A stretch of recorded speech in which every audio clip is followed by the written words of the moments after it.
We've had you on many times. And I put it to you that there's good news and bad news. The good news is that you were right. The bad news is that you were right. What have you made of the last 3 weeks? I suppose like all of us, it's a mixture of things. First shock, then horror, then shock again, then horror, then disappointment, and then rage. Probably rage. In roughly that order. Horror at what happened in Israel. Shock like everyone this was able to happen. Horror at the details of what happened. Shock then at the response on the streets of cities like the one we're sitting in London. The fact that there were so many people Absolutely who didn't even give it a day before they turned out on the streets of my city, supporting the people who'd done. Love the way he just said, my city. Just basically saying it right then and there, that the shock and horror of these people coming out in support of Hamas. Absolutely despicable, disgusting. On this act of terror. And then in the weeks since, increasing rage. Rage that I have to share a country with these people. And I think the thing that we've all had to come to terms with is how some people have just been so open about supporting an extremist Islamist terrorist group and also refusing to acknowledge it as such. Well, before you answer, Douglas, one of the things that I've noticed in comments is people like, well, these are pro-Palestine marches. And I think we have to be clear that what we're talking about is in the first 2 days prior to Israel responding in any way, there were people celebrating. Yeah, but the bodies of the dead hadn't even been found. They were still warm in some cases. Some people were still in the process of being massacred. And even as that was still going on, people were already out in the streets of cities like London, protesting against Israel. And that was what it was. It was straight away a protest against Israel.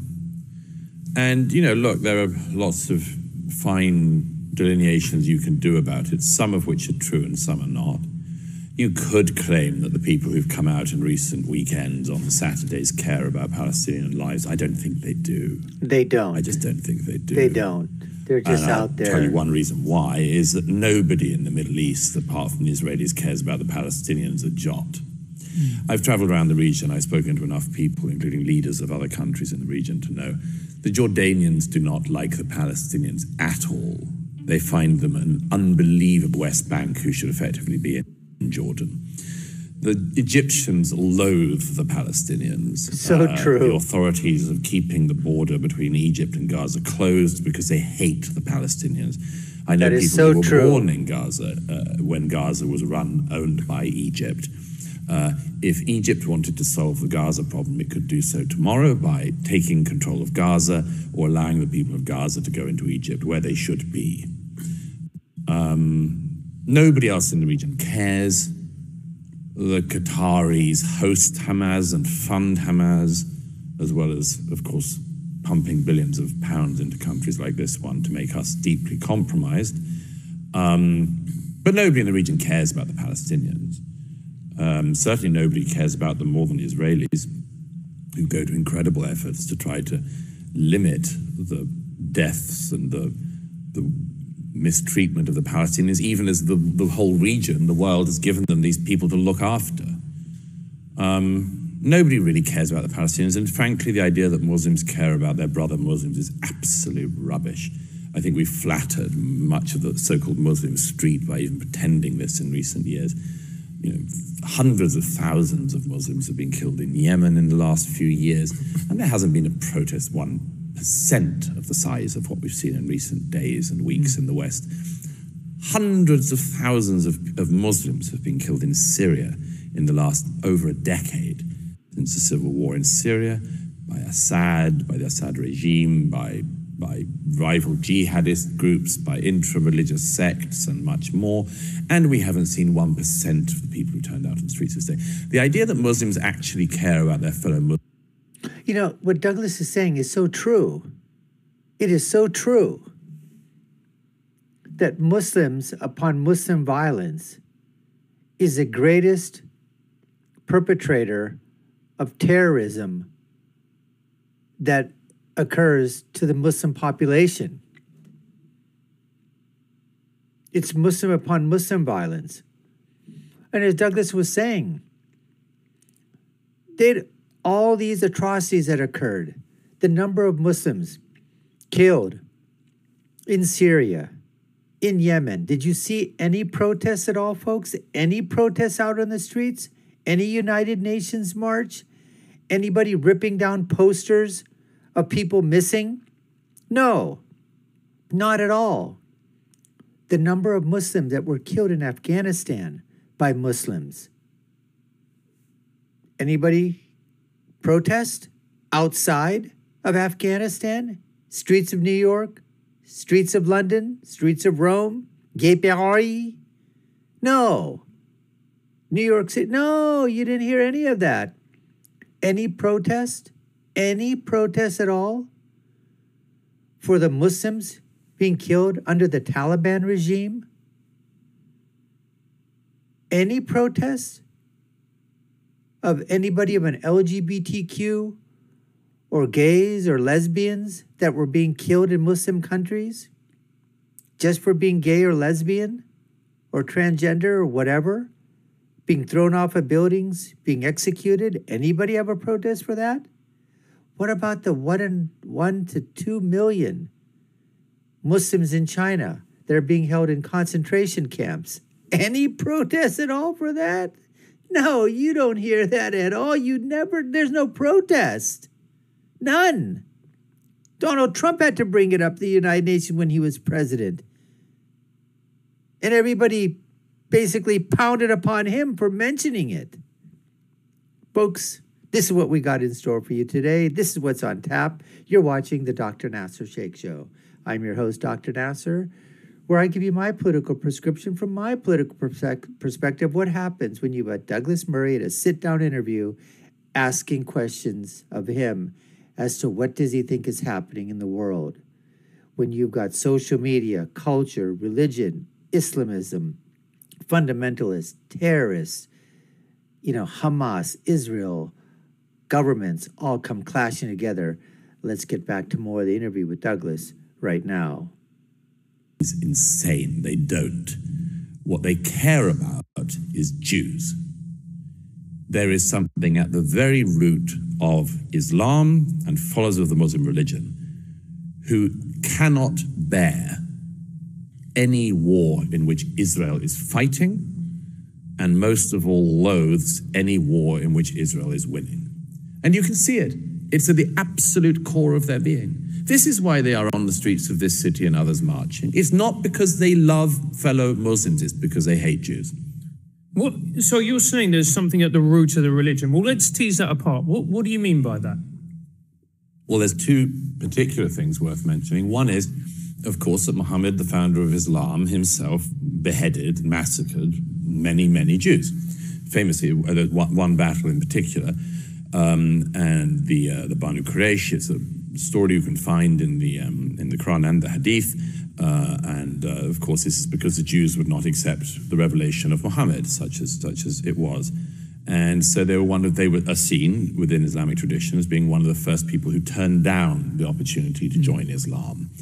And as a result, of course, Muhammad decapitated hundreds and hundreds of Jews. So that's not a good start. But there's a bigger thing, I think, within the Muslim world, which is worth mentioning, which the late Bernard Lewis pointed out on a number of occasions, which is the great problem within Islam when it comes to not just Judaism, but the wider non-Islamic world, is that the Muslim religion claims to be the last revelation from God to man, which we all know is a very large claim to make. It says there have been previous revelations, but this is the last and final one. And what's more, God has given you a book, the Quran. And the Quran is the one book you need. The opening, here is the book wherein is no doubt, which is quite a bold claim as well, I'd say. But the claim at the foundation of Islam is, here is the book wherein is no doubt, and it's the only book you need. And it's the final word from God that man will ever have. Now, if you are the recipients of this book, the people who end up either converting or being forced to convert to Islam, and eventually the areas that Islam takes over by force, if you are somebody who's brought up in that tradition, you would think that being the recipient of the final revelation from God, you would be in a just tip-top situation.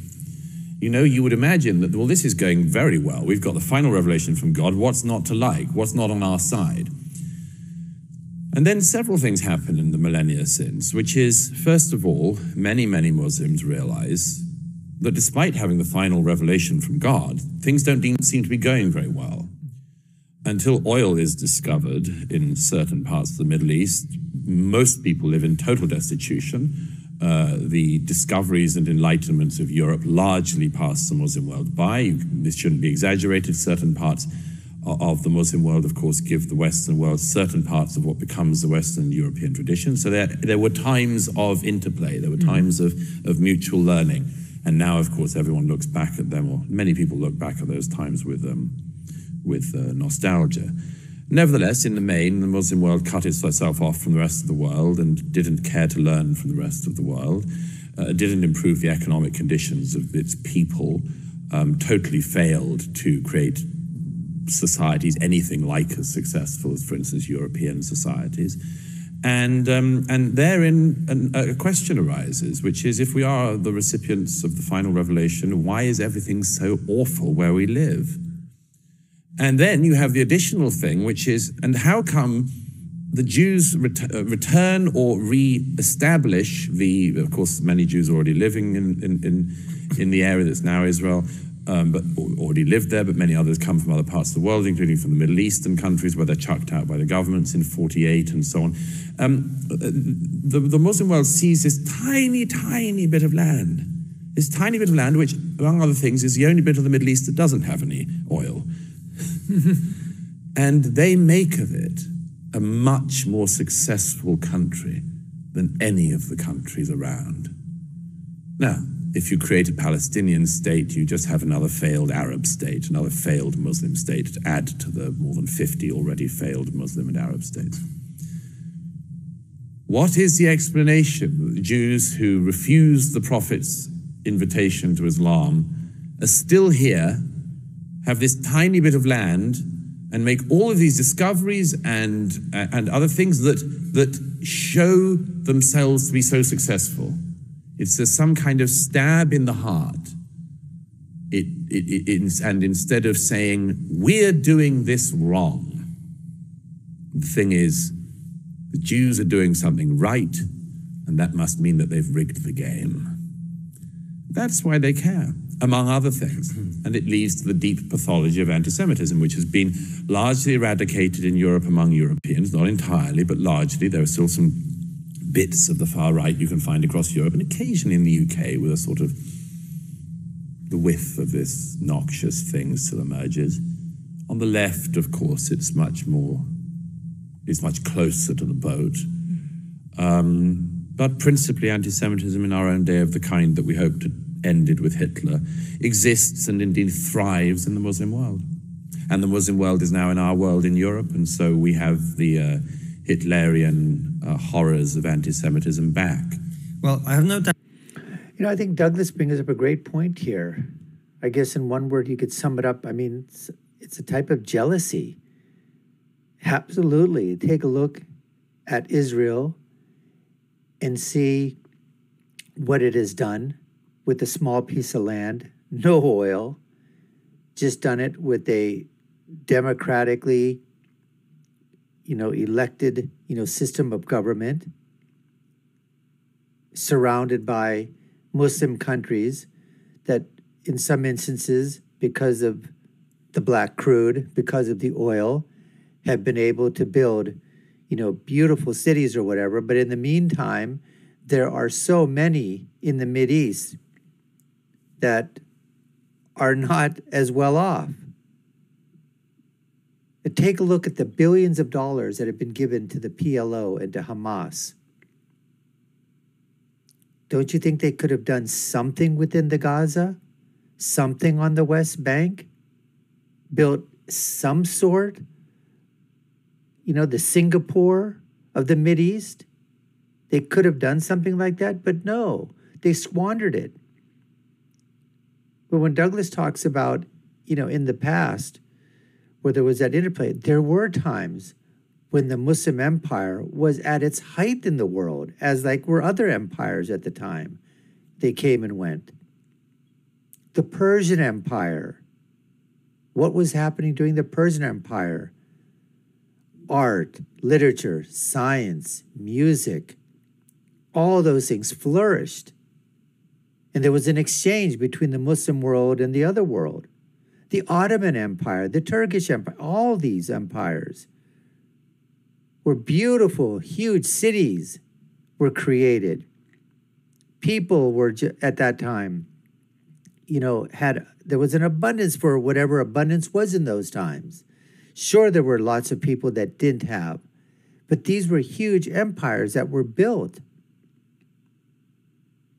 upon the backbone of the Islamic faith.